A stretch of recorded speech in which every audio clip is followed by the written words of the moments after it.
to another episode of the Rhino Show podcast. Oh my goodness, my next guest, which I'm going to stop calling a guest, is no stranger to the show. I like to call her the Goldlist Special. I'm slowly trying to convince her to change her name to the Goldlist Special. I think it could bring in more business. I think it could be just a complete marketing, branding mecca. But please welcome Jordana Goldlist. Jordana Goldlist is a criminal defense lawyer based in Toronto, Ontario, Canada. She is also a keynote speaker, and she's also an advocate for injustice, and she's coined the beautiful term, who judges the judge. Again, all her information will always be in the bio. But Jordana, welcome to the show and welcome home, my friend. Thank you, Ryan. Thank you. So good to see you again. And congratulations for yesterday's amazing accolade that you received. Top 100 podcast for entrepreneur. It's amazing. Thank you so much. I appreciate that. And I want to let everybody know that this episode is sponsored by JHG Criminal Law.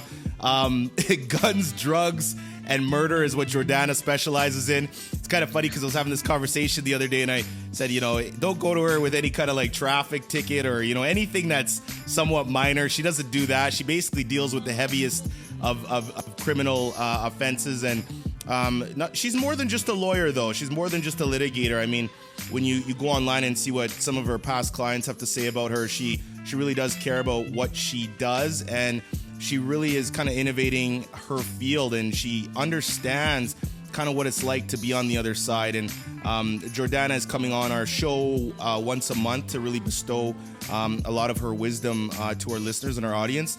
And to be quite honest with you, Jordana, everybody just loves you. The feedback has been so great. Every time you come on for an episode, the messages that we get are just great. So again, thank you for supporting the show. And thank you for having me on. I really do enjoy our conversations. And it's always interesting to see, we pick this topic, sort of this broad topic at the outset, and then organically it just goes off in so many different directions. It's actually, it's interesting to keep up with you. Well, you know what? It's interesting because, I like to say people don't respond to robots. As a human being, we all run on emotional, intellectual cylinders. And, one thing that my whole mandate of the show is curiosity, but it's also real talk. And everybody says they're having real talk, but very few actually have real talk. You can attest, we have real talk. I mean, we go, if it's in my mind, sometimes it just comes out. I can't help it, and that's just the way it is. So I appreciate that. Everyone who's listening today, we are going to be talking about, I think it's really timely. We're in the last month. We're in the last few days of 2019, heading into 2020. And I always say, games are won and lost usually in the last few minutes of the game. So when people let off the gas pedal, that's usually when the car gets into a wreck. Here in Team Holtz land, and I'm assuming in Jordana Goldlist Special land, we kind of press on the gas a little harder at the end of the year and just trying to set up that 2020. So we're going to be talking about, are you motivated by mistakes or are you motivated by dreams? So Jordana, you said about whiteboards, you said about kind of setting goals and intentions. I'm shifting this over to you and tell us what that means to you. It's interesting. I had a good friend of mine call me out the other day for the amount of time that I spend working in a day and just the hours that I put in. And he said to me, at what point do you stop caring about how much money you make and how many things you have? And I said, that's not really the way in which I measure my success. And I don't spend my days thinking, oh my God, this is going to buy me A, B, and C or get me, A, B, and C. It's really, for me, about creating as much distance as I can from the life that I was living, 20 years ago as a street kid.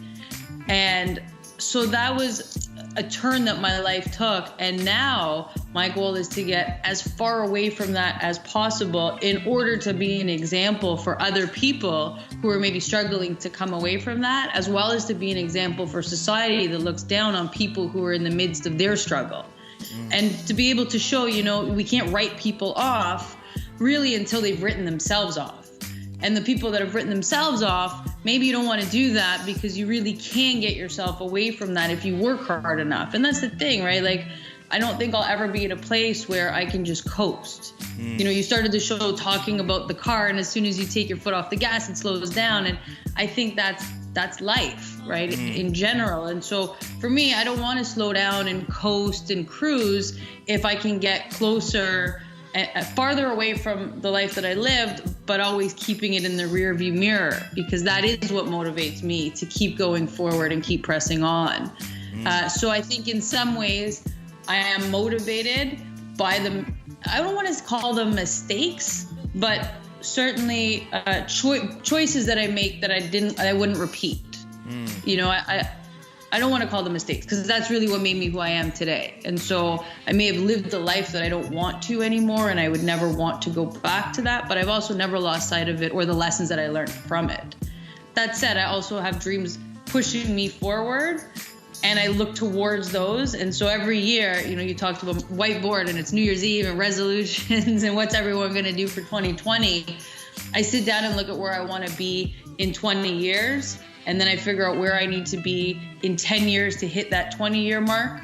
And then where I need to be in 5 years to hit that 10-year mark. And then I break that down on an annual basis for 5 years. And so I've got to look now at what I want to do for the next year that's going to get me to my goals at 5 years, 10 years, and 20 years. So, I mean, you're right. You know, there's really no mistakes. I mean, people say winning and losing. It's not losing, right? You win and you learn, right? It's everything is learning. But when your friend asks you, hey, you know, all these hours that you're putting in, you're basically saying, I never ever want that life that I used to live. The very thing that motivates you in the same sentence, you're kind of running away from in the same sentence, which makes sense. You're trying to create distance, but how do you, for people who are listening, it's interesting because it's a contradiction in a way.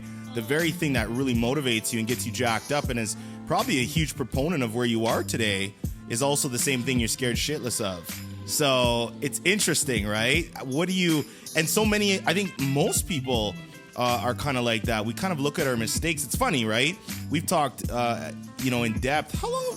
I was trying to figure out how long we've actually continued our conversations for. It's been a few months now since originally you were on, right? I think so. Yeah, we sort of got out of our habit in doing these podcasts, but you and I have continued talking. Yes. And have sort of built on your rapid succession text messages. trying to gain some insight into the Goldlist special. But you're right. And in the 10 years, you mentioned several times, you said, look, I never even really talked about, you know, my youth and stuff for 10 years. You know, you were really focused on, you know, your practice and, you know, becoming a lawyer and things like that. How do you, I guess now you're circling back, because it's interesting. The very thing you worked for and ran away from is kind of the one thing that grounds you and centers you. So now you're even going back, and I guess maybe the term is reverse engineering, where you're saying, okay, wait a sec, I don't really want to put that in my past. I actually want to use that to inspire others. I want to share my story and really propel forward. How do you, I don't even know what the right question is, but how do you make sense of that inside of yourself? And what does that mean to you? So, I mean, I appreciate that it's an inconsistency, and I reconcile that inconsistency because in law school, in my first semester in law school is really where I had to make that life transition. The months leading up to law school, I was still living a whole other life. My whole world was, you know, criminals and people who are engaged in various criminal activity, as I was. And I got to law school and realized that I couldn't live two worlds anymore. I couldn't live this double life on the weekend versus during the week. And so my first semester in law school was like a pure shock to my entire sense of being, literally in every way. I quit using drugs, I quit drinking, I quit partying, I even quit smoking cigarettes. I was like, I really went the distance to turn myself around. And I did so obviously without telling any of my classmates, because most of them, you know, were elite, private school educated, upper echelons of society, making it to Osgoode Hall Law School. Like, they didn't know from the world that I was trying to exit. And quite frankly, you know, my friends before law school were telling me not to bother with law school because I couldn't cut it. Everyone told me, you know, you're never going to be able to live that lifestyle. So I was really torn between two worlds. I knew where one led me, and I didn't know where the other took me. And so I took the path of law school. Are those same friends in your life? Are those same friends in your life currently? Because one would argue to say, get rid of those friends, because anybody that tells you can't, I mean, you want people in your circle that are pushing you and driving you and saying that anything is possible, in my opinion. So the biggest opponent of me going to law school, the last time we spoke was 3 years ago when he called me to ask what to do with his buddy who had just fatally overdosed on his own couch. So not in my life, not in my circle, still available to me because there's that history. And, it's like an old high school friend calling you out of the blue, needing something. That's sort of the category that I would put him in. You have enough history with someone. Do you feel a sense of guilt? Do you feel a sense of guilt? And what I mean by that, let me give you the context on that. By guilt, do you mean, man, I remember all these people before I was at my life right now? Like, I get it. I mean, humble beginnings leaves this like, I me and you live very different lives, but I come from very humble beginnings. So I know what pain is. My pain is a different kind of pain, but it's still pain. So, when you kind of leave that world and then you go into your new world, there's kind of a feeling of, well, for me, not guilt, but just kind of a feeling of, there's a loyalty there, and you feel like by going into the new world, you're maybe being disloyal to your old world. So do you kind of fight that at all, or do you feel any kind of residual there? Not really. I feel most guilty when I drive by certain areas of Toronto and I see people really struggling on the street. And I think that, there's not anything intrinsically different between me and them. I just made different choices and stayed focused. I also had family support, which a lot of people out there don't. And so I don't feel guilty for having that, but I do feel this sort of sense of I wish I could tell them that they can make that change, because that's really all it was, right? I had family that allowed me to, attend law school and basically just told me that I could do it. And the rest was all me. It was really a leap of faith. And then I had friends telling me there's no way you'll ever be able to cut it. And so I was sort of torn my first year of law school. But when I graduated and passed my exams, I thought, holy shit, I can do this, right? I was writing exams in my first year that were worth 100% of my final mark. So I cut everyone off. I cut all of my friends off. I stopped absolutely everything. I stopped talking to people. I just needed to. I was like, once I was determined to sort of do law school, I went full tilt. And then it was in second year that people were talking about clients in this way that I was absolutely repulsed by, like as though they were specimens. They were talking about future criminal clients and those people. And I was like, wait a second, like I am closer I'm closer to those people that you're describing than you. I didn't live your life. I didn't go to private school. My mom's not a judge. I don't know what the way that you grow up is foreign to me. And these clients that you're talking about who have been through, group homes and street life, like I get them. I understand what they're going to and maybe what factors were involved in their life that put them in a position to be arrested, right? I get it. I'd been arrested twice. I'd seen the inside of a jail cell. So for me, it was like, I thought that the life that I lived for the first time, I thought I can use this to my advantage because I'm not going to judge people for the mistakes they've made. I have the ability to see past that and figure out a solution to their problem, because really that's what the law is about, right? You've got people with a problem that you have to fix. And so I started sort of putting on the shelf the fact that the life that I live may be able to help me later, but we'll sort that out. And then, you start hearing about lawyers who were scared to go to court. And I didn't have that fear. I thought that given everything that I had lived through, there's no way that court can any way be as scary as it was to, be a 17-year-old girl out on the street. Like, it's just not possible.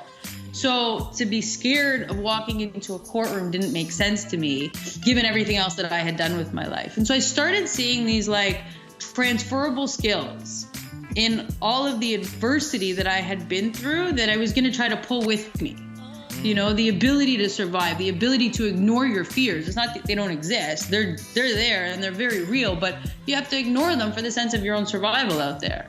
And so those are the sort of lessons I try to teach the kids that I mentor now that are transitioning from street life, is that like, listen, I'm not saying that the life was good or you want to go back to it, but if you can recognize the strengths and the transferable skills and the way that shaped your character and use that to your advantage versus the people who have never been through that, which is most of productive society, then you can use it to your advantage and you're actually at an advantage instead of a disadvantage by virtue of that adversity. I would argue that somebody somebody's struggles is really the only thing that separates them from the next person coming in.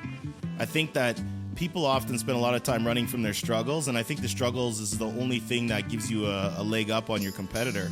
I really believe that, because if you put a poodle in the ring with a pit bull, I just don't think it's going to go good for the poodle, you know. And for me, if I'm coming up into whatever competition I'm coming up in, I'm the nicest person ever.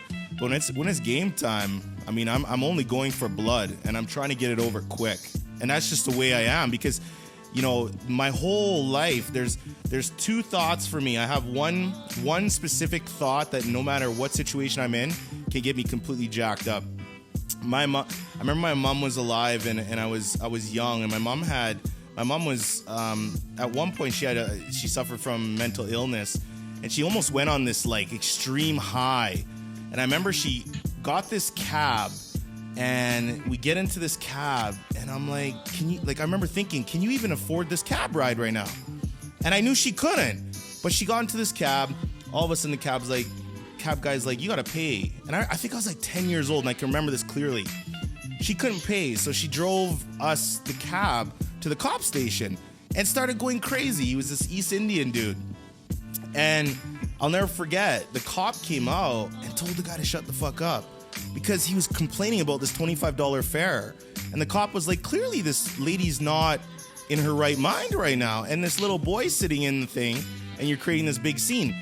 And I'll never forget how this guy had no humanity. He seemed like a guy to me that would gut the lowest of low on the sidewalk. And those kind of people, for me, when I think about them, it's the most motivating thing ever, because I'm like, for you to have that kind of sense on lack of morale, on humanity, is absolutely appalling. So when you talk about people who are on the street, or the way your colleagues refer to their clients that pay their bills to live in their nice house and drive their nice car, you know, and I mean, a lot of these people that talk this way, they're insecure as fuck. I mean, anytime somebody starts talking like that, I'm like, you're insecure. Like, what's wrong with you? Right? So for me, those are kind of things that in my mind, there's certain thoughts. So for you, your struggles, is there any one or specific situations that you're like, I can always think about this situation and it just sets me off? Sets me off in what way? Like, motivates me? Like, I think it just brings you back to your why. You know, kind of that one situation brings you back to, oh yeah, this is why I'm on this whole journey. This is why I'm focused. This is why my head is down. This is why I'm doing what I'm doing. Is there any specific situations or encounters that you've had that's made you feel such a way? Oh my God, there's so many. And like each case that I take on that I have cases that I take on and they remind me of a situation that I was in, and that motivates me to work hard. So some of them are on like a case by case basis, you know, like my own personal, I mean, the bottom, I guess, I mean, there's a few of them for sure, but I remember once being like in the middle of winter, I think I was 17 or 18 years old, freezing cold, starving. I didn't have anything with me. I didn't even have a quarter to call someone for help. I remember I was standing outside Wellesley subway station in Toronto, and I actually had to panhandle to get a quarter to use a payphone to try to call someone to come and pick me up and just get me out of the cold.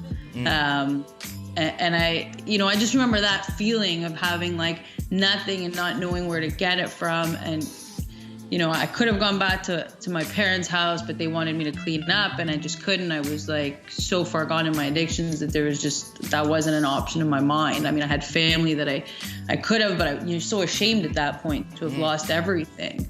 And I just remember that, you know, that feeling of being cold, hungry, tired. It was like everything, the worst of everything, right? Like now when you get hungry, you're like, okay, I'm hungry, I need to eat. Or if you're exhausted, you go to bed. But like you're cold, you put on a sweater. To have all three of those parts of yourself just attacked at once, I just remember it was one of the lowest feelings. And I have like an actual snapshot of that. I mean, there was many times where I was out there. But, you know, at this one particular day, and I remember calling this guy I know and just crying. He answered the phone. I was just crying. He was like, "Where are you?" I told him, and he came and picked me up and brought me to his house, let me sleep on his couch for a few days because I don't think I had slept in like 3 or 4 days at that point.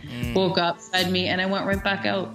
It was like, didn't learn from it, you know, that it wasn't ready to, even that wasn't enough to stave it off. But yeah, I remember that particular day as certainly being one of the bottom. And now I just work hard to put as much distance between me and that. And it's not necessarily just about making money. You know, it's about making myself a person who can contribute to society and help other people who people don't fight for. And, you know, yesterday, Court of Appeal in Ontario released a decision on one of my cases, and they reversed one of the trial judge's rulings and entered an acquittal for one of my clients that I fought for 6 years. And when he came to me, he said, "Nobody wants to take my case to trial. No one wants to fight this for me. Everyone just wants me to plead guilty." And he said, I don't want to plead guilty. I said, "I don't care what it takes. Will you fight for me?" And I took a look at it, and there were so many issues with the evidence. There's so many issues on the face of it. And he said, "Listen, the police don't like me. They will do everything that they can to see me get convicted." And lo and behold, that's what happened. I encouraged him to find an appeal lawyer. He did. And the matter went to the appellate court on September 18th, and they released the decision yesterday, basically overturning one of the trial judge's first decisions and entering an acquittal for him. It was amazing. His mom called me crying.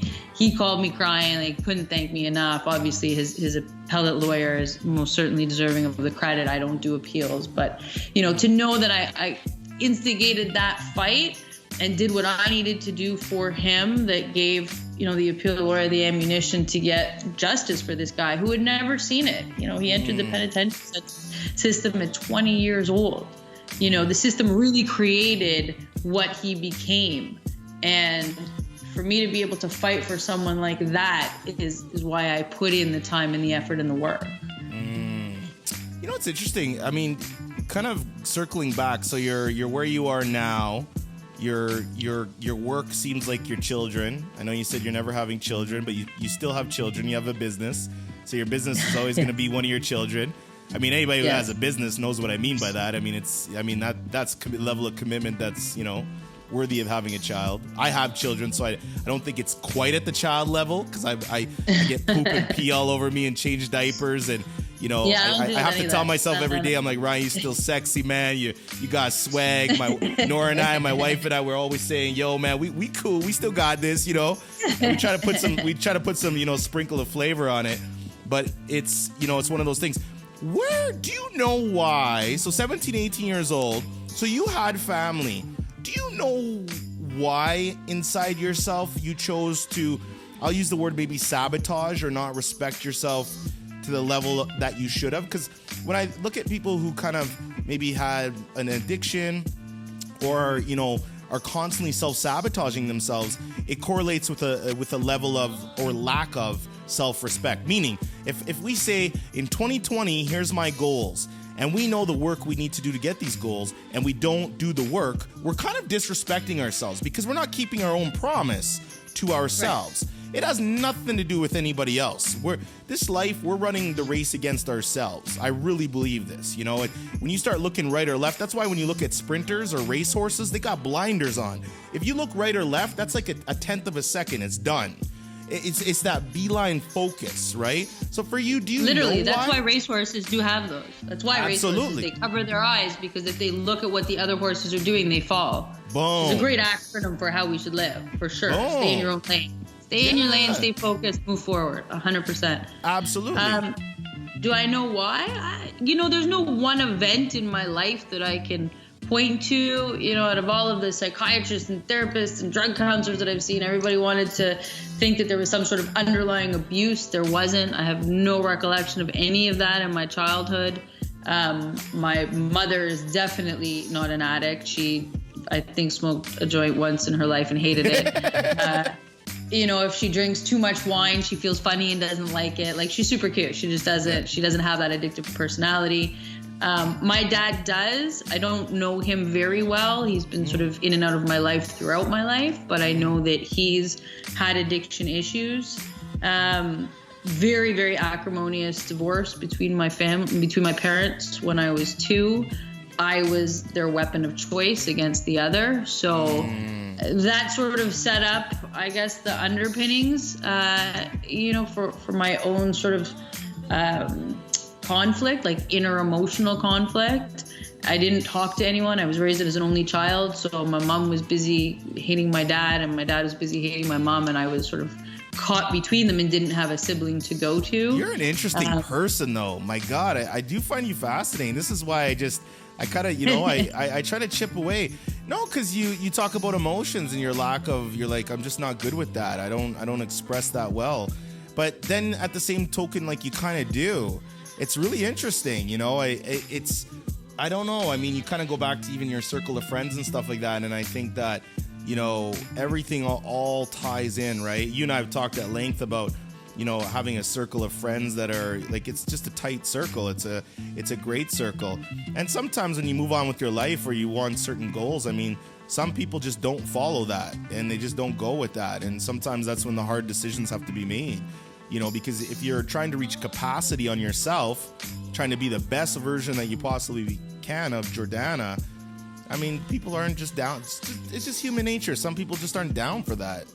So I don't even think it's personal sometimes. I think it's just, that's the way it is, I don't think so either. I think that sometimes people just can't keep up. And I can't apologize for that. I can't let people hold me back because, they want to be 40 years old and still running out to clubs and, do bumps of cocaine off their head, right? Like I see that I can't. I don't want to be around it. I'm not a part of that anymore. Doesn't mean that I don't love them as people. I know, I have a whole group of friends that's still sort of into that and has been into that for years. And I'm just not interested. I just don't go out to the parties. I don't go out to clubs. I don't participate. And I don't apologize for it, right? I have different goals and what they're doing isn't amenable to the goals that I have. And so I can't apologize for that, nor should they apologize for not having my goals, right? Like, I think that's life.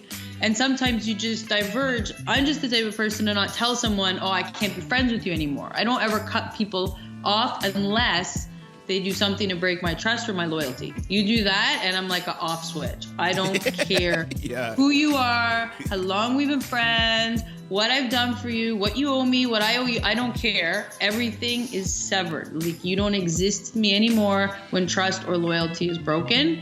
And it doesn't happen often, but occasionally there are situations where, you realize like this person just can't be trusted. And I have other friends that are like, oh, I'll give them a chance, let them explain. No. There's no explanation for that. When you're disloyal, you're disloyal. Like you can't fix that. So those are the only situations where I really cut people off. Other than that, like I have people that, if they called me that I've known for, 15, 20 years, and they wanted to chat, I'm there. If they needed something, I would help. Like, I'm that loyal. I'm loyal to a fault that I would always be there for people, again, unless they break my trust or loyalty, and then I'm out. Is that weird? You're like that too, though. Yeah, I am like that. I mean, I am like that. I'm brutal, though. I don't believe that trust should be given. I don't. I've never ever said, okay, I meet this person and trust is at 100. I meet this person and trust is at minus 1,000. I'm already looking for you to fuck up. It's just the way I am. I'm a very realistic person, and I'm brutal that way. And it's, I think it's just a few things. It's nothing really to do more so with the emotion for me. It's more this, I don't like wasting time. I don't like just sitting down and having small talk bullshit conversation. If that's the case, any spare minutes I get, I'm a husband, I'm a business owner, I'm a father. If I get any spare time, I'm going to just be with me. Like, I'm just going to be by myself. Because, to sit around and screw around with people's, I talk to Nora all the time and I'm like, most people create their own problems. Life is simple. Humans are the ones that fuck it up. Period. They're the ones that complicate shit, right? Me, I'm very direct, right? Where it's just like, okay, cool. Like, tell me what you're about. And then you see the lollygagging and, oh my God, this person's so real. It's like too real for me. And, oh my God, I'm starting to feel insecure now. And, oh, fuck, geez, like, no, it's not it's not me, it's them. They're the ones that are so abrasive and polarizing. Fuck you. I don't give a fuck, man. Get the fuck out of here. Because for me, I have respect for humans. I have the utmost respect for humanity. I have the utmost respect for time. When somebody gives me their time, do you know how much that means to me? And I tell people all the time, if we have a conversation, thank you for your time. And they're like, oh, no problem. I'm like, no, let's back up. Thank you for your time. You can make as much money as you want. You will never get more fucking time. So the time that we have, that's why I say don't confuse movement with progress, right? There's motherfuckers out there right now, they're moving side to side thinking that they're busy. They ain't moving forward. Oh, they're moving backwards. So many people. Right? I see it all the time. Incremental, people like Rome. Busy doing nothing. Yeah. So when I have people in my life, I call it the Team Holtz casting crew, the director, the producer, the actor, the lead actor, the script writer. It's a whole movie. Your life is a movie, realistically. I always say, who do you want in that slot, Ryan? Because you're only as good as your inner circle, period. I can know about somebody right away if I say, give me the first 5 contacts on your phone that you actually talk to on a daily basis. And I know if I'm going to beat the shit out of you or we're going to actually be friends here. And I can automatically, right? So for me, if I, and you meet weird people along the way, but I think you're right. I mean, the inner circle is everything, right? Family to me is everything. Business is everything. I don't have it really any other gears. I'm a 2-gear person. I'm very simple. Business and family. My whole 24 hours a day revolves around family and business. I go out with the odd friend. If somebody says, hey, Ryan, you want to do wing night on Wednesday? I'm like, Wednesday night? Nah, man. Wednesday night, I can bang out like 3 hours of deep work. I can, teach my 3-year-old son how to, say his name. There's so many better things I can do than just eat wings on a Wednesday. I'm a homebody though, right? Right. That's when the Grey Goose comes out. Have a couple cocktails, right? Don't worry, I keep it on the shelf, I promise. No, so that's kind of where you are. So when I talk to you all the time, and we, that's why I said, I'm like, man, that level of sophistication amongst human beings, right? It's interesting. You can run your race as you have, but you will never, I always say, until somebody tells their full truth and presents it the way it actually is, they will never have that feeling of completeness, right? There's such a level of when you say, this is my truth. It's amazing how the world opens up and your cast and crew starts presenting themselves. And then all of a sudden, these people start coming. No, I agree. Well, I think people are always around. I've always had circles of friends. They've changed over the years for sure. But I've also been sort of running my own race. I haven't waited for other people to catch up, and I haven't, let what other people are doing detract me from what I felt I needed to do. And I'm going to, circle back and sort of ties into what you were saying. Like when I was in law school and making this sort of transition in my first year and in second year realized that I had these other skills, I also realized the need to level up. You and I have talked about that in a few ways, and I needed to do that personally. I needed to take myself from that party girl mentality into being, a lawyer, a professional, and having that different level of respect that comes with that title. And, it's funny, I talk about wanting to encourage people to judge people for character instead of title. By the same token, certain titles carry a certain level of responsibility. And I recognize that in law school. And I also recognize the need to just put the work in order to be successful, right? I didn't have family that were lawyers that I talked to at the time. It's funny now, one of my closest friends and colleagues is my first cousin who's a criminal lawyer. But we weren't connected when I was in law school. We reconnected after I finished, and I didn't start my criminal career because that's what she was doing. And I always wanted to carve out my own niche. I didn't want to depend on someone else to sort of help me become successful and build my own business. And so I put that work in, and I recognized this need to live a different life and build up that success before I could necessarily be honest about who I was and what I was doing. I wanted clients to come to me not because I necessarily, was a drug addict the way that they are. It was, I want to be just a really fucking good lawyer.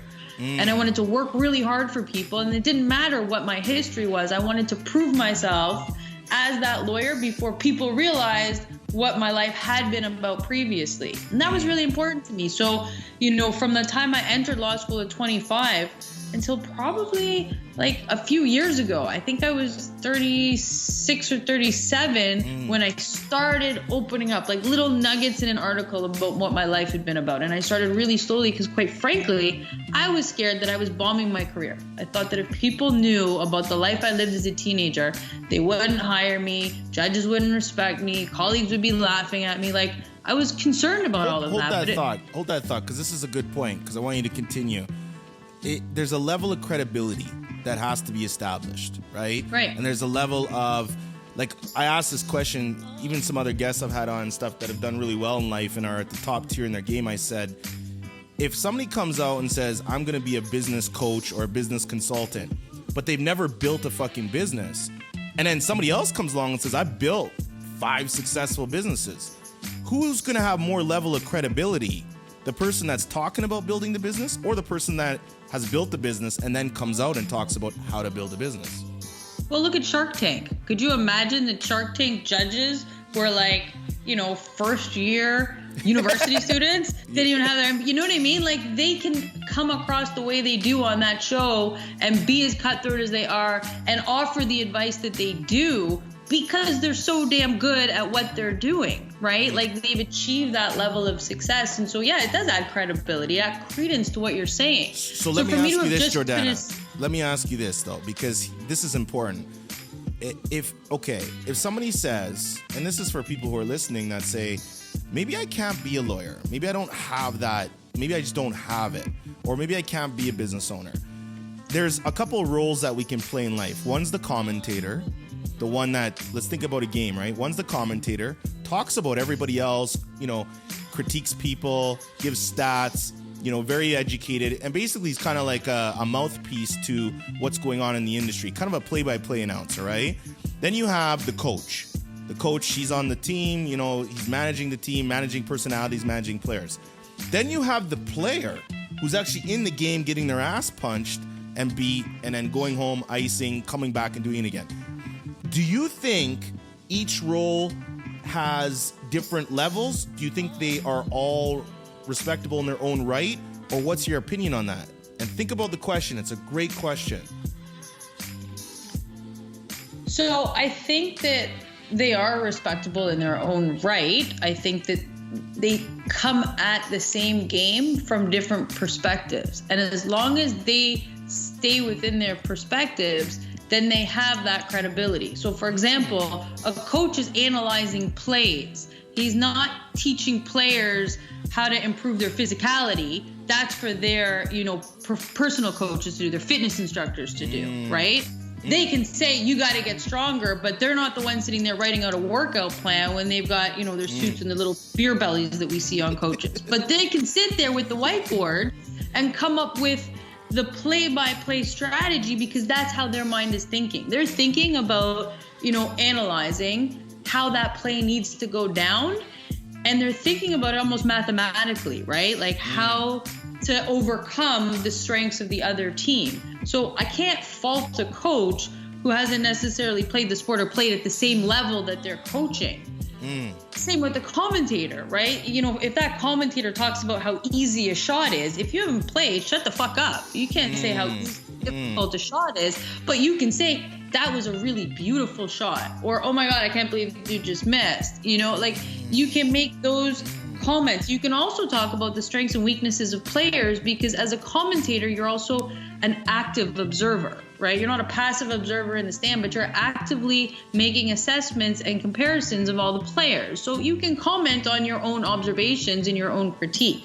I mean, the commentator really is just it's just a fan with a fabulous voice, right? Like at the end of the day, that's why we listen, right? Like I think about Joe Rogan. I like that. Joe Rogan makes the UFC, right? You watch a UFC fight and Joe Rogan is commentating. He is like the shit. I love that guy. So he does that not because he's been a player, but he has the credibility and he has the experience to make the calls that he does, right? We listen to him and we appreciate what he has to say because of how long he's been doing this, his dedication to the sport. Like he's coming at it from a different perspective. And I think, that's life. Everyone's coming at life from a different perspective. But if you don't have the credibility or the experience and you're just blowing steam, like no one's going to listen to you. nor should they, right? Like if you don't have that experience to show up and do what you say you're going to do, then it's all just talk. So circling back to the point you're making about yourself, when you were trying to achieve the level of credibility, did you ever think about, Jordanna, am I the coach? Am I the player? Am I the commentator? Did you know that off the hop? Did you even, a lot of people, this is where they get stuck. And this is where sometimes the stuckness turns into frustration because they don't know, am I the commentator? Am I the coach? Am I the player? So do you ever think of those? Did you know that? Did you think about it like that? Did you say, this is the role I want and I want to be the best at this role? Or I don't know what role I'm going to be. Let's see how the cards drop. No. I wanted to be the player. I wanted to get into the legal field. I started off in civil, didn't like it. As soon as I got to crim, I just ate it up. I read whatever cases I could, the law that was coming out. I threw myself into it. I wasn't writing articles, doing podcasts. I wasn't even volunteering or mentoring kids, even though I had enjoyed doing that in my 20s. I was like the horse with the blinders looking at one end point. And that was just being a really good criminal defense lawyer. I wanted to be good. I took any case that was given to me. I was doing 2 or 3 trials a week at the beginning because my boss at the time had a really huge practice. And he knew he could give me a file, send me to court to do the trial. I would do the trial. I would never be, scared I would never put it off or adjourn or plead the client guilty. He could count on me to just run it, even if there was a 2% chance of winning. I don't care. I don't have that ego that can't lose a case. So I'm not I'm not going to take the risk. If the client's willing to take the risk, then we're taking the risk. And if I lose and I've given him an honest assessment, listen, dude, we got a 2% chance. When I lose, I don't feel bad for that loss in the sense of my ego being bruised because I've lost, because I know I've given it my all. What is your record? How many wins and losses, vanity metrics? I don't know. I don't even keep track of that. How many cases do you think you've tried, went to court with? Hundreds at this point. I don't know. Hundreds. You don't even know, eh? It's funny because you're not a vanity metrics. Do you know what vanity metrics means? Likes, comments, track for your own ego. Wins, losses. So you don't care about that. You're all about the mud in the game. Yeah, I just get in there and do the work. I mean, listen, I have files for all of my superior court trials. So could I sit there and calculate it? Sure. I think that I've done very, very well. I've won some cases that I absolutely never expected to win. There's been a couple of really difficult losses, one of which, of course, was vindicated yesterday. I was telling you about earlier by the Court of Appeal. I think maybe there's been 1 or 2 over the years that I feel like I lost and I shouldn't have lost. And that's a shitty feeling. When I've lost, it's because I should have, right? Where the client was guilty, you tried everything you could. Client knew that it was faint hope of success, but wanted to try for the sake of trying. And I know a lot of lawyers wouldn't make that. They wouldn't put themselves out there for that loss. And I think that, the fact that I even took that case to trial is a win for the client because for once in his life, someone was fighting for him. And that's what felt good. And I've had clients say that to me.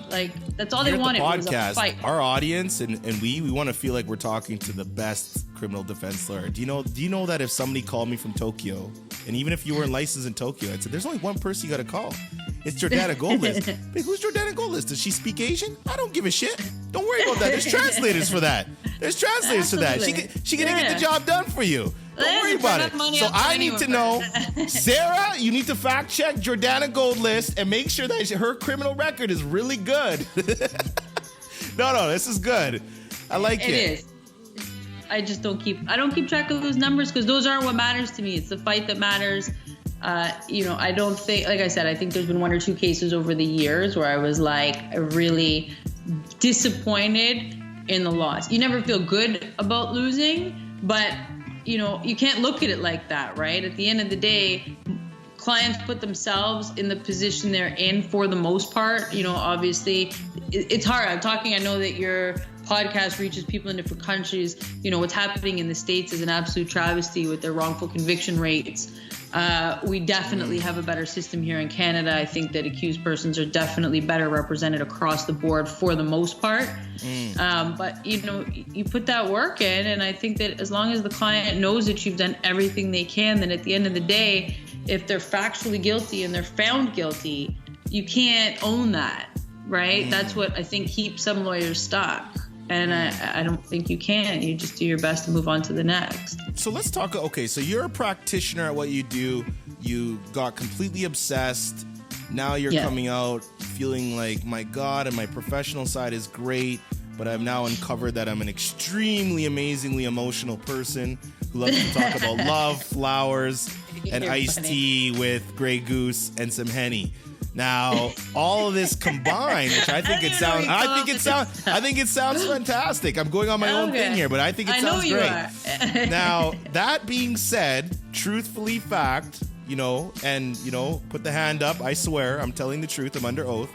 And circling all the way back to it's so important. Like, you got to the level you are at now. And some people say, listen, Ryan, in order to be my full capacity, to reach my full potential, the word potential, it's like that word scares the shit out of me, because potential is just like, well, everybody's got potential, but if you don't act on it or you don't execute on it, it's error. It means nothing.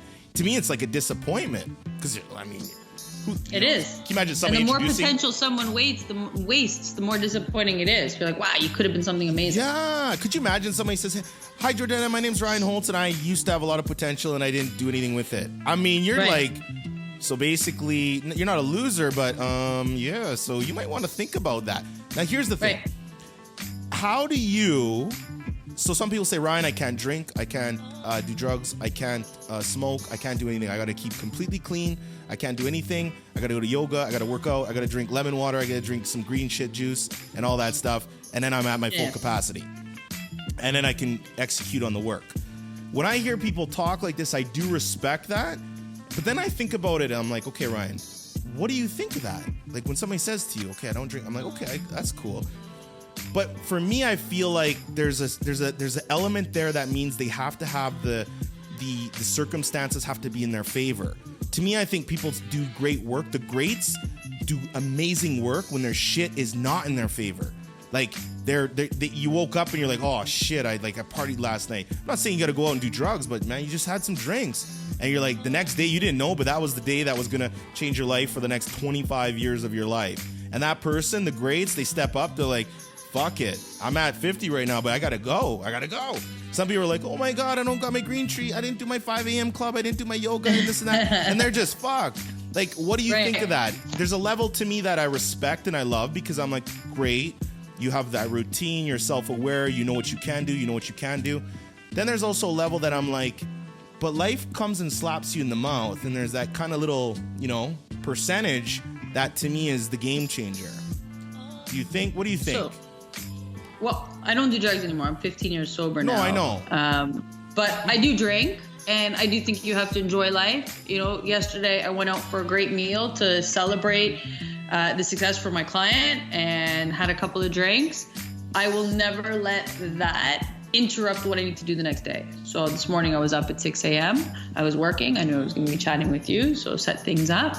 Had to organize. I got a client that was arrested earlier this week. Had to organize his bail hearing. Like, there's things that still need to get done. So even if I've had a couple of drinks and I come home and I'm up later than I need to be, I can't let that interfere with what I need to do. And that's just sort of the level of focus. By the same token, wins like that need to be celebrated. They need to be. There's certain events that happen in life that if you don't celebrate, everything just becomes mundane. And so, I don't often get that feeling anymore. Like I do some great cases and have some great wins. And if you don't take a minute to celebrate those, then what is the fucking point? I have a junior associate that I gave her a preliminary hearing to do. It took like 10 days over 2 months. And at the end of it, she was successful. The client walked on 2 guns and a bunch of drugs in a house. And as soon as she told me that she had won it, I booked dinner for us so we can go out and celebrate. I said, listen, this is amazing. This is your first big win. And it's really important to celebrate life's wins. You have to, because otherwise, what's the point? Losses after a while feel really shitty, and it's easy to get caught up in those shitty feelings. But if you don't take advantage and try to stretch out the big, fantastic events, then really what's the point? by the same token, you can't let those celebrations interfere with the work you got to do the next day, because you wake up and it's like back to the grind. It doesn't stop. You know, there's other clients now that need my full attention, no matter how groggy I might be or tired, or it's so easy to feel lazy. You know, and then I get up and I have my lemon water and my green tea and and get back into it, right? Like, that's it. You got to just keep going. So you try to keep very, I guess, regimented. Like, so now, I guess, kind of coming to where you're at, do you feel now you're starting to, you know, do podcasts and, you know, write articles and come out of the brand stage a little bit? So you're going from the player to also the commentator, you know, or the expert, so to speak, where you're building that level of credibility based on the work that you have done, and then giving your opinions on it, which gives you a level of credibility off of obvious reasons, right? So why the jump from player to, you know, and I mean, we call that brand, right? It's a personal brand. You're really trying to create the brand. The brand is equity. I still think that, you know, people get paid the most, not based on skill necessarily, but based on hype and audience. I mean, it's like lawyers, right? You hear that a last name. Even in Edmonton, we have a last name, and it's like these people charge way more than the average lawyer just because of their last name, and they can. And people talk about these people like they're like this, nobody even knows. It's like this little twinkle, like, oh, you want to get off? Call that person. Like, it's like there's only one person. There's that level of notoriety. What is your motivation behind kind of coming out from player and saying, I really want to sprinkle some brand on my name? I want to put some respect on my name, as they say on the Breakfast Club. I want to put some respect on my name. And don't say it with the T. You got to say, put some respect on my name. Well, so I think that, you know, there's a few things in there. You got a few layers in that question. Like, I think that I ask 16 layer questions. I know. I know sorry. You always do. I'm trying to like break it down. I know you do. Everybody says that too. They're like, you ask 10 like, questions. Wait, in one question. I know. It's like your text messages, and then you give me shit for not answering one. It was like hidden.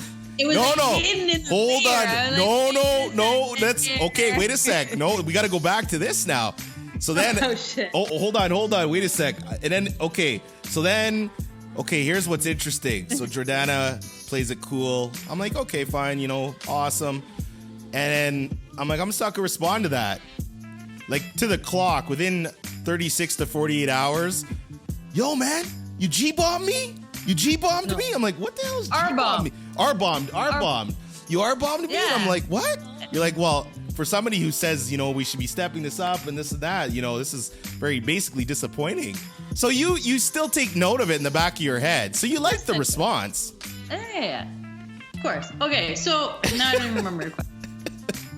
Okay, so you're asking me about transitioning from like player to coach or commentary, and then you were talking about like having that respect. So that's sort of it, right? Like, I spent 12 years building that name and that respect in the legal criminal world, such that I have a huge practice doing exactly what I wanted to do, right? When I started off in criminal law, I did absolutely everything, every case, small stuff came through, big stuff, I didn't care. And then eventually, like, through trying, you know, different cases and figuring out what I actually enjoyed and the type of clients I liked working with, I decided to narrow my focus over the years. And now I'm going to focus on murder, guns, and drug offenses. And so that's the practice that I've cultivated, and I have a fantastic clientele. And I've built up a really solid reputation in the cities that I want to be working in. And I really have, through a lot of effort that people don't recognize, went into building the practice that I do. People meet me now and they're like, oh, you've got this great practice. I'm like, yeah, I fucking worked for it for 10 years, right? Like, it didn't just come to me. I didn't wake up one day with it. It was through planning and dedication. Anyways, so now I have the practice that I want. I have the clientele that I want. I have the sort of reputation that I want within the legal community. I had promised myself in law school that if I was able to get myself to the point that I'm at now, I would go back and teach people about what I had been through so that they could see it was possible for someone with my background to get to where I'm at and be an example for others, especially young women who don't believe they can achieve any level of success. I wanted to be that example. But in order to be an example, you have to be successful, right? You can't be like, oh yeah, you can do it, and I'm like struggling to pay my bills. What can you do if you're not doing it? You know, I needed to get here, and I felt like, and I'll never know whether or not it was the right decision, but I felt like I had to be silent about my history in order to be as successful, in order for people to not see me as like street kid, but to just not focus on anything to do with my past. It wasn't about that. I never wanted my personal life to have any impact on my professional life, and I still don't in some way. You know, I love it. It's, you know, nice when people have seen my TED Talk and they come to me and say like, I really want you to represent me. You beat all odds. We want to beat all odds. Like, let's do this. But I want it to be about the fact that I'm just a really good lawyer and I'll fight for them no matter what. You know, and no one's perfect and everyone's always learning, for sure. I'm not, you know, saying that at 10 years I have no skills to develop. Of course you do, but I wanted to be recognized for those legal skills and the way that I conduct myself in a courtroom.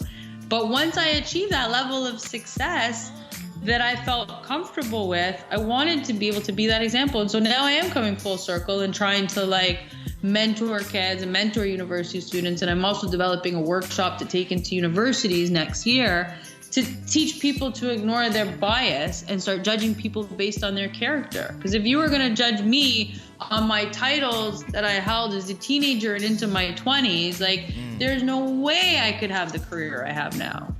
It's not possible. So now you're using a megaphone and basically trying to get your message out there louder. Because I mean, audiences, it's interesting because you built up the skill, but the skill, again, if it's not known, I mean, that's where marketing comes in, right? Everything has marketing in it.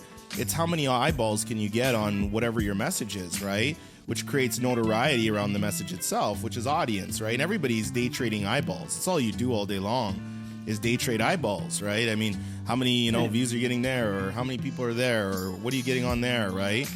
And, you know, a lot of people who are extremely good at what they do, they never get the notoriety for it because nobody knows about them, right? Whereas people who are half as good as what XYZ person is, you know, because they market themselves so damn good, they think, hey, that's the only person, and they can even charge more because that brand equity is built into it, right? I don't per se enjoy, even for me, people ask, I'm like, I don't love marketing for people. I don't love marketing for clients. I love marketing in general. I love talking about marketing. I like marketing my own shit. I don't like hand-holding people a lot. I'm not, you know, hey, you know, Ryan, this and that. I'm like, I'm not great at that. You know, I struggle with that, you know, but at the same time, on a global message, I love marketing because marketing, it affords people, anybody, opportunities. You know, I'll literally have a side conversation with somebody who's trying to sell street art or busking on the side of the road and playing their little saxophone. I'm like, dude, let me break this down for you real quick. Okay, you got your hat out. Okay, I'm gonna give you $5. No problem. I'm gonna put some respect on your name, but I'm gonna give you more respect on your name for this. Here's what I'm gonna talk about. Do you know do you have a cell phone right now, brother? Yeah, I got a cell phone. Do you have Instagram? Okay, I got Instagram. Okay, so flip that motherfucking phone around, put your shit on live, and put your phone up, and then play on the street. And say, hey, everybody, I'm at the corner of Dundas. And, you know, little incremental things. And people are like, man, that's a great idea. Well, yeah, because it's marketing. It's eyeballs. Right. Now you're the busker on the street at the corner of Dundas, and every day at 12 p.m., people can come and see you. I guarantee if that person did that for 37 days, it would go from 2 people to 5 people to 10 people to 15 people to now the news is going to pick him up. Local busker on the side of the street every fucking day, putting respect on his name, right? So it's simple, but not everybody gets that, and that's okay. You saying personal, professional. I mean, for you to say you're trying to keep those separate still, I think you're having a conundrum with that, because if we look on your Instagram or we look on even what you say, you're kind of blending the two. And I think that, and this is my question for you, is in 2019, can you keep them separate? Can you keep your personal and professional separate? Because everybody now, they're wanting to know you, right? And if I see somebody who's got guns on their Instagram shooting, and you got some science lab picture, then you got a picture of Bundy, and then you got your tattoos, I'm like, okay, I need to understand who the hell this person is that I'm looking at their grid. So I feel like you're kind of in the middle, or you're, I don't know, straddling the fence. Your favorite term. Yeah, I think it's been a transition. I think it's absolutely been a transition. I think that like once I did my TED Talk and put that out, I really made that commitment to expose my personal, right? In ways that I had never done before, and in ways that like you're not going to come back from, right? You Google that. I mean, I put it on my website for a reason. I am, proud of the fact that I have done that. But yeah, that was something that I struggled with when I was asked to do the TEDx talk. When I was asked to talk about who judges the judge, when I was writing my speech out, really I struggled with whether or not it was my time to be this public. Is my career going to survive this? Can I broadcast to the world that, at 18 years old, I bore the proper title of junkie. And today I'm a criminal lawyer. Like, is that okay to do at this stage of my life? But it's, some opportunities in life you don't know that you're ever going to get again. And so I had to balance that. What if this is my only opportunity, and the fact that it's coming to me now from a source that I never even imagined? Like, it wasn't, I didn't go out looking to do this speak. It was sent to me on a whim. And at the same time, I had Sean Robichaud, who's a very respectable criminal defense lawyer who does a podcast for the legal community in Toronto. He reached out to me, I think, within days of TEDx Downsview emailing me. And he wanted me to come on his podcast. And then I had to struggle with how much of myself am I going to put out. And it sort of all came together. I thought, now's the time, right? These things are coming to me. And if I don't accept these, offers or these opportunities now, what if there isn't one later? And I don't want to regret that. The reality is, by that point, this was the summer of last year, 2018. My career was at a great place. Not that, I was finished building. I'm not finished building, but I was at a point where I feel secure. I feel secure in the client base that I have. I felt secure in what I was doing. I was in a secure relationship, so that foundation was there, which is really phenomenal and I think an important component as well. And it was just a leap of faith. It was like, you know what, these things are coming to me. I'm going to jump on it. And I did. And I had, like I said, I promised myself in law school that if I could be successful, I wanted to be an example. I wanted to make my success about something more than me. And that's really what it's about. It's not just about me. I'm not more or less successful because I'm being honest about my past. But I can't tell you how many people reach out to me on a weekly basis, thanking me for being honest and being an example that they too can be successful if they put the work in. That's what this is all about, right? That's the only chip that makes you different, though. That's the only thing. It's the only thing, but it's the biggest thing. It's the biggest thing. Sure. Yeah, it's the biggest for sure thing. it is. But that's not what I built my success on, right? I built my career on nothing to do with the fact that I was a street kid, because nobody knew. That was a total secret from the time I entered law school until 2018. So that's not what I built. But I graduated. I was called to the bar in 2008. So I put 10 years of work in as a lawyer before anyone knew anything about, what you say makes me different. And yet I built my successful career on the work that I was doing. Like literally blood, sweat, tears, focus on nothing but criminal defense work and building clienteles and like going to the jails at Christmas time so that I could make sure my guys knew that someone gave a shit about them when no one else did. Let me ask you this. That was the stuff that made me different. What percent? Yeah, but that's my point. That's my point, because that is different. That's my whole point. But you built it on who you actually are. You weren't publicizing it. But nobody knew it. But you weren't publicizing it. But of course, your internal is still you. I mean, this is why your level of I mean, maybe we won't use the word emotion because we know how emotional you are, but that triggers me. It's a trigger word for me, Ryan. No, but it's you that was still built on who the hell you were. You weren't publicizing it. Like right now, in terms of your capacity, where are you at? If I say in your life, are you 0 to 100%? What percent are you at? Honestly, of where I want to go or the effort that I'm putting in. No, man, don't. They're different. Question. No, they're not. But they're different. 0 to 100. What do you think? First thing off the mind. What am I measuring though? You can't say that. That's where like, you are in life. Where you are in life. I don't care about personal, professional. Where you are in life. As far as my goals, like if No. 100 is I've reached all my goals. No. What's 100? No. If somebody says right now, you're just, man, let's say, God, I'm not morbid, so I don't ever like saying that. But if you're on your deathbed or something, and somebody says 0 to 100, give me a number. Where did you get to in your life, in terms of your own achievement? No, man. See, you keep going to the achievement. You keep taking it so objective. I know, but so what am I measuring? Human to human, just 0 to 100. About what though? What's the measurement, man? You can't just throw out numbers and not have what you're measuring. How you feel, your potential, maybe the potential, or where you're at in your life in terms of capacity.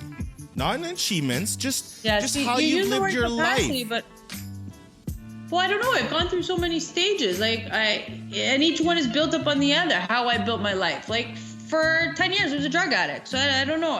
Was I reaching capacity? No, but that's what I used to get to where I'm at now. This is what's interesting about you. You try to pick it. And that's the lawyer in you, maybe, because I see what you're doing. You're picking it, right? I don't think and the that's same okay. way you think. No, that's okay. Because I don't understand what I'm measuring when you say capacity. The capacity to your life. If somebody, if somebody says, "Hey, Ryan, right now in your life, what percentage of your capacity have you reached in your life right now?" That I would say 36%. But what are you measuring? Family. I'm measuring business. I'm measuring impact. I'm measuring my promises to myself, my own self-desires, and so that's where I'm at. how close you are to your goals? Like 100% means you've achieved all your goals. I'm at 36%.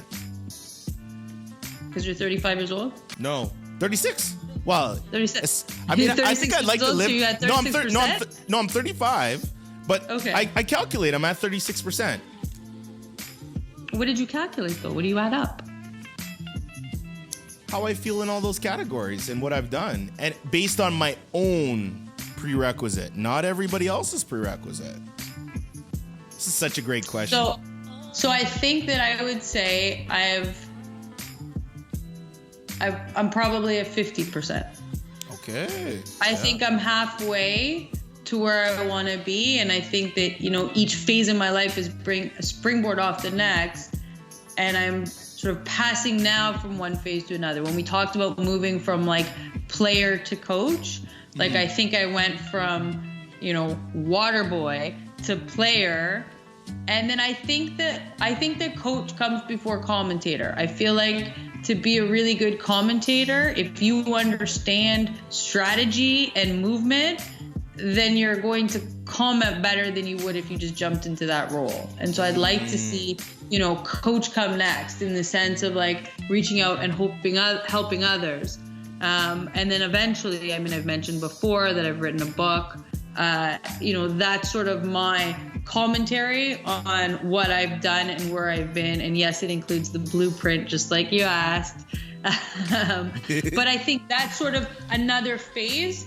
And I think that comes later. I don't think I'm there yet. I don't think that I have that level of credibility yet to be as honest as I will in that next phase. But I do have a plan for that phase. Like all of that is on my whiteboard. Like I said, I've got a plan that like takes me, into my 60s. I've got that 20-year plan. I know where I want to be, and it's not just, retiring in a damn rocking chair sitting on my pension, right? Like I don't have that. I've got, the investment strategies. I've got, you and I have talked about the importance of saving and investing and building and having passive income, so that while you're out working, you're still using your money to make money. And I think people do that enough. It's part of having that foundation so that you can move into that next phase. And that's really where I'm building right now, is building that foundation so that I can take yet another leap of faith. So I have a whole other phase of my life that I see happening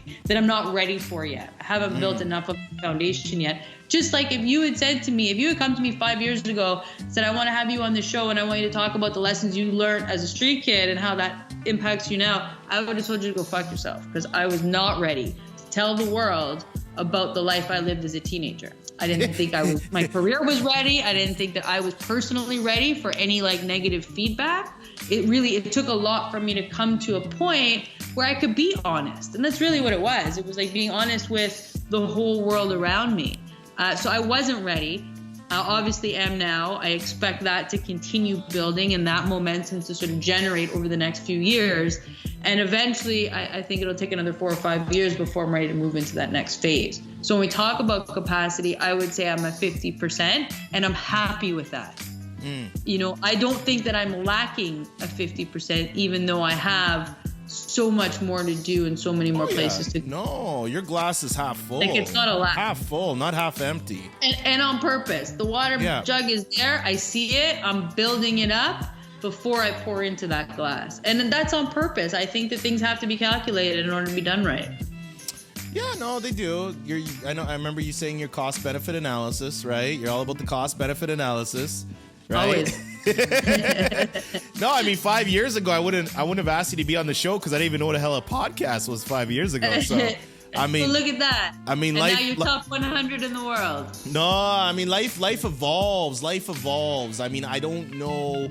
It's interesting when things like that go down, but yeah, I think 50%. I think it's a question. I think everybody who's listening here too. It's to see these. I just think it's cool how you can go to where you are, where you're from, to where you are now. And it's a huge journey. And you haven't done it. You've done it very differently. I mean, you've done it with different things. And I think that, again, your tattoos and what you say and, you are outspoken. And sometimes I see you put out a post on Instagram and you promote it and you get some wild comments, on your feed.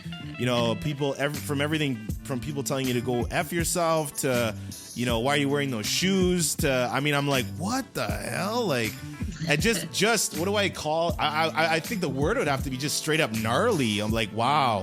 And you evoke that emotion into people, and again, we've never really talked about even your nature of your work. I'm like, I think that's such a, I don't want to say scary, but like you're dealing with a level of society that the average person doesn't get exposed to, on a day-to-day basis, It's like talking to a cop. I mean, their stories, what they see on a daily basis, weekly, is so different than accountant going to work, And they're looking at work, I don't want to say it from a jaded perspective, but they're definitely seeing the bad side of, humanity in lots of cases. And there is bad.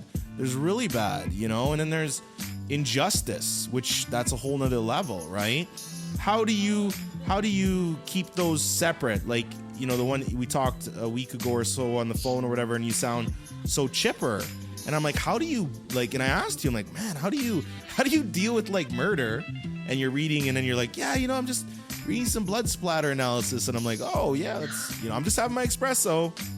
I don't even know what the proper reply is to that. Cause I don't even know what to, yeah, me too.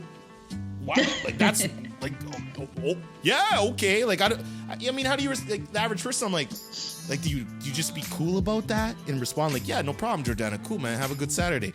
Or like, yeah, that's really interesting. Like for me, the little kid's like, wait a second, how much blood was there? Like, I'm a true crime fan, right? So, but then the human person in me is like, oh God, that's no joke. How do you just kind of navigate in that and separate and make sure that Jordanna is, isolated from that, so to speak, to make sure that your soul and your conscience is good? I'm not sure that my soul and my conscience is good, but I'm not sure I would go that far. But when we talked about earlier transferable skills, one of those transferable skills that I realized I had was this ability to compartmentalize. I spent so many years living double and triple lives and wearing so many different hats that I could turn on and turn off. And I had to for like basic survival, that I carried those with me. And so I don't, sure, some of my cases get emotional, but when I get them, I assess them all like a jigsaw puzzle. I spread out the evidence, I go through the disclosure, I generally start with the photos to really get a sense of what I'm doing so that I can actually visualize it. And I do so in a way that doesn't impact me emotional, even though I take on some really emotional cases. I've had jurors come into the room to deliver their verdict and they're crying. And it's just been such an emotional procedure, and especially because now so much of my practice is based on homicide cases. I mean, all of them are, it's generally tragic. I don't have cases where the victim, deserved to die. They're tragic. These are lives that end in tragedy. Sometimes they're very young. And you're seeing the families of the victims in the courtroom, and they're looking at you, I'm sure, in times that I'm sure. I'm the devil. Yeah. I'm the devil. I'm defending the man, the woman. I have one case with a woman, but mostly the man that they believe is the killer, right? And that's the part of it, right? Regardless of what the evidence shows, the family of the victims think that the police have done their work, they've caught the guy, and this is the one that, killed my loved one. There's a hatred there, and I'm the representation of that. There have been times that some have recognized that I'm just there to do my job, and I try to be respectful of them. I ignore them. I don't engage, not because I want to disrespect them, but quite the opposite. They have to go through their own process, and I don't know what reaction I would have if, one of my loved ones was murdered. And so I have to let them be. And my focus is only on my client. So I can't let that bother me. There needs to be that wall. I cannot feel anything about what they are feeling, because I'm there to defend my client. And maybe it's an ID case. Maybe it's a self-defense case. Maybe there's a whole other narrative that they don't even know about, right? That's the reality, is that the police have painted a picture of what happened, but that may not be the truth. It's not until the trial. Yeah, it's not until the trial. We're talking like 2.5 years after the arrest before the other narrative comes out, or all of the evidence comes out. And so always I have to have those blinders on, right? My blinders are my client and my client's case. And it doesn't matter what else is happening around me. I need to be there to do what I need to do for them. Dark. It's just dark. Yeah, I mean, it's murky. It's murky. And as you said, and you have to laugh through it. And, I got friends and family that sometimes when I tell them what case I'm working on or what strategy I'm coming up with, they can't fathom it, They can't get their head around it. I mean, you're right. It's the dark side of humanity. What people do to other people is, it can be disturbing, for sure. And that's why it's so important to compartmentalize. It's so important for me to not have that emotional reaction to the cases, right? I got a job to do, and it's, it can't be interrupted by the emotions I may or may not feel for a particular party that's involved. So last question of the podcast, the one we start out with, are we motivated by mistakes, which you don't like the word, or are we motivated by dreams? I think that our capacity is dictated by our dreams. I'm going to borrow your word that I think for the first time we've hashed out, and I come to understand what it means. You've used that word a lot with me in the past, and I haven't always been able to conceptualize it. And I think that, to a certain degree I get it now. But you've actually said, I want to reach full capacity. But you yeah, I do. No, but but you actually didn't know exactly what capacity meant before saying you want to reach full capacity? Not to quantify it. Hold on, let me look at wait a sec. On page 2 of the affidavit, on paragraph 2. Definitely. Sentence 16. Hold on. I don't sign nothing.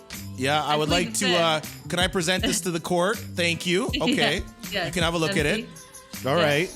Yeah. So, but honestly though, right? It's, I mean, what are we doing in life, if we're not doing the work? It's kind of like that Emily, I had her on from the Cons and Kernels, and she used 2 words that just struck to me, and it was emotionally profiting. I've never heard this term emotionally profiting before, because everybody, reverts profiting to money or monetary gain, right? Do you think you're emotionally profiting, or do you think that do you think that now you are emotionally profiting, or do you think you've always been emotionally profiting? Or do you even care, Jordana? I talk about emotions with you lots. Sometimes I think too, I'm like, maybe she just doesn't give a shit. Maybe I'm talking something that she just doesn't care, which is good. We're different people. Well, I mean, I'm still human, so I like the things that feel good, and I don't like to feel bad. So, in a very basic sense, I care. Do I see myself on some sort of spiritual journey. No, I don't think like that. And like I said, my job sort of requires me to not have feelings for the most part. I don't want to feel my way through things. But do you know why this is so unique? They say, what do you think about this? I say, I don't, what do I feel about it? I don't feel. It's not what I want to do with problems. I live in a world of logic and reason and rationality and problem solving, and that's what you need to do, because I can't go to a judge and say, Your Honor, I feel like this isn't right. What there's no fucking legal basis for that, right? It's a question of what rule of evidence is, what rule of evidence are you relying on in order to make that argument? That's the world that I live in. And so how I feel is totally and completely irrelevant to what I do.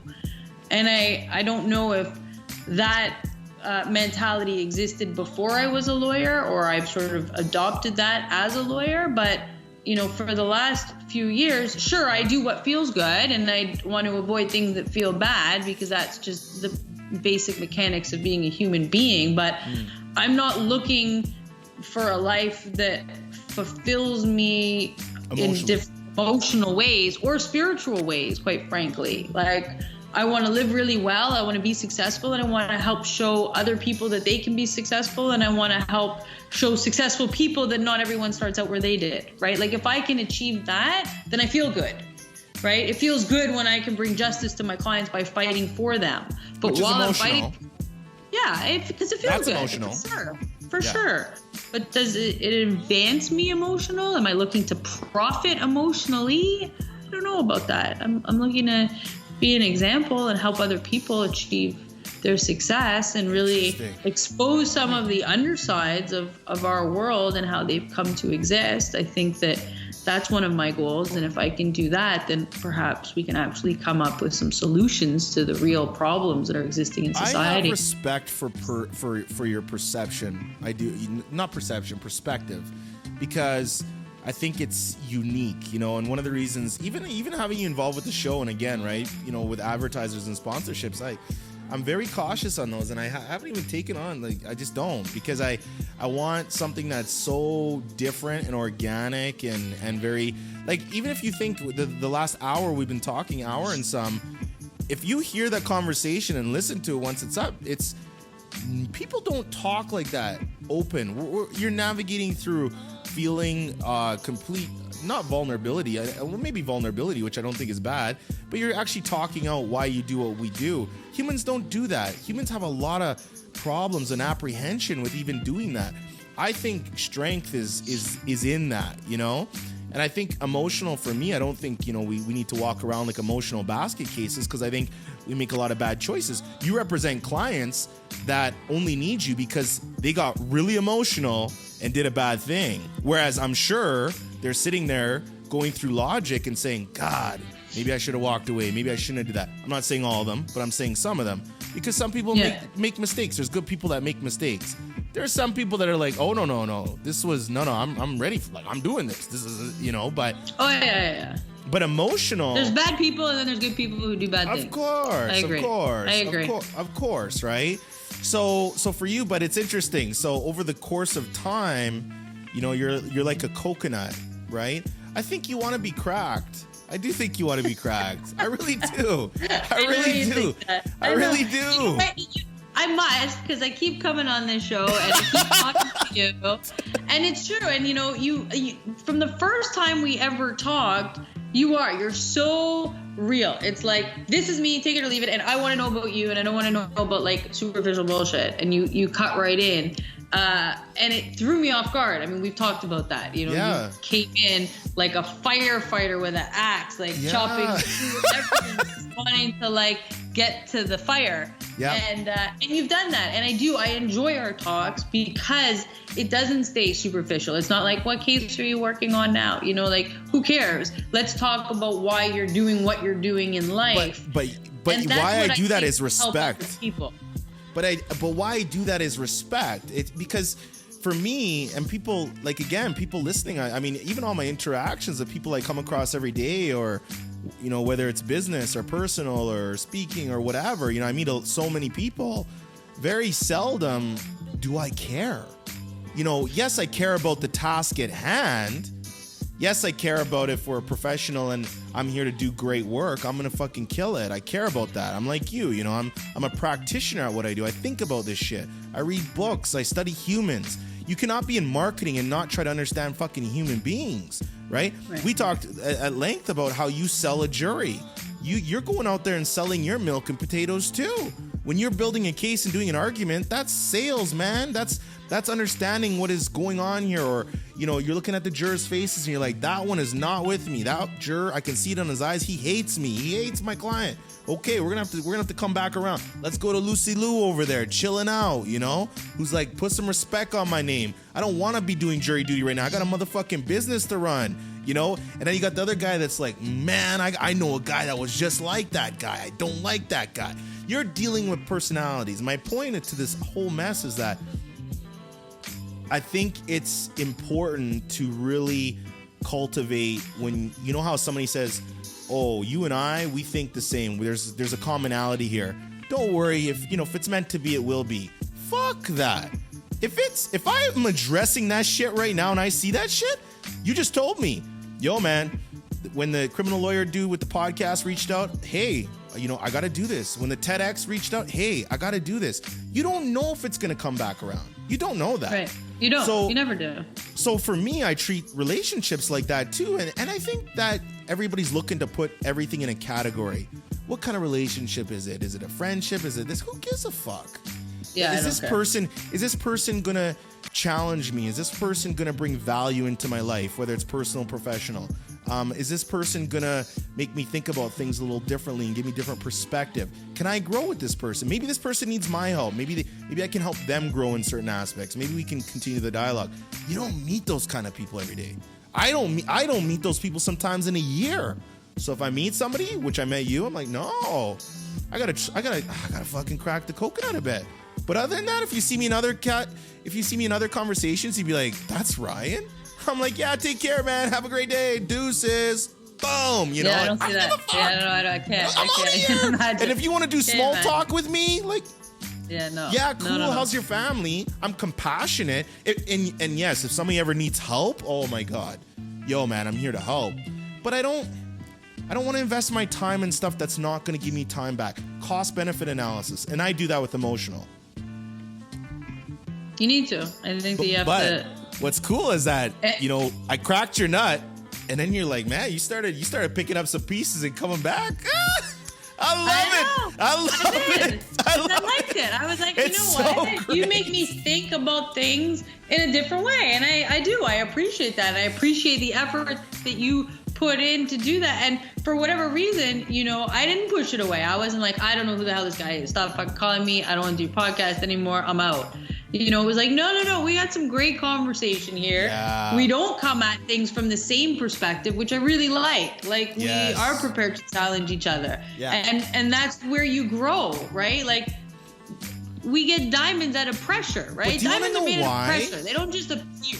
But here's the thing, though. That point alone, and here's the factor on that. When you challenge or I challenge, you don't take offense. And I don't take offense. And there's not an ego there.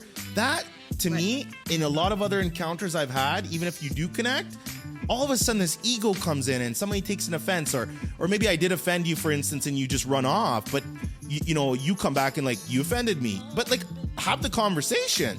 Because somebody could offend you without knowing they offended you. There's none of that. And I think that is unique. And I do find, and I ask myself lots, is why do humans get so sensitive when it comes to that? Or why does ego start to come up when all of a sudden, somebody says, well, I disagree with your point. Here's why I disagree. Okay. Like, I don't take offense to that. You're allowed to disagree. I don't want yes people in my life. I don't want yes men. I don't want yes women. My wife, I married her. She kicks my fucking ass, right? I like it. That's why you married her. That's why you married her. Yeah. 100%. That is why you married her. I don't want yes people. Like, I need that challenge. Me too. I'm bored. If you can't put me in my place, like, no, I can't. I need that. I need someone to call me on my shit. And that's something that you've done throughout our friendship is like when I detract emotionally, you'll call me out on it.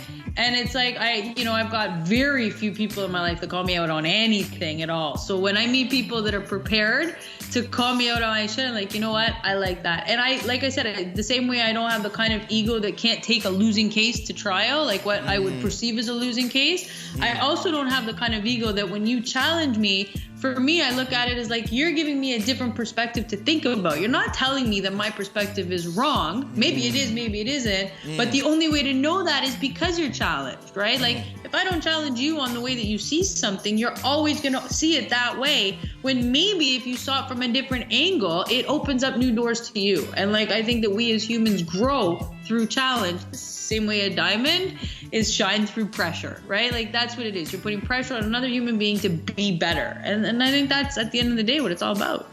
The analogy I give, I mean, if somebody's dressed up and they're going to go out and accept this award, and you're letting your mans go up on the stage with these tight pants that are going to completely crack open, you don't love your man. You're not looking out for the person, man. You gotta look out for your homie and put some respect on the name. When somebody comes to you and says, "Yo, man, we down," you're like, be honest with them. Like, "Yo, man, you look whack right now. Like, you gotta do something different here."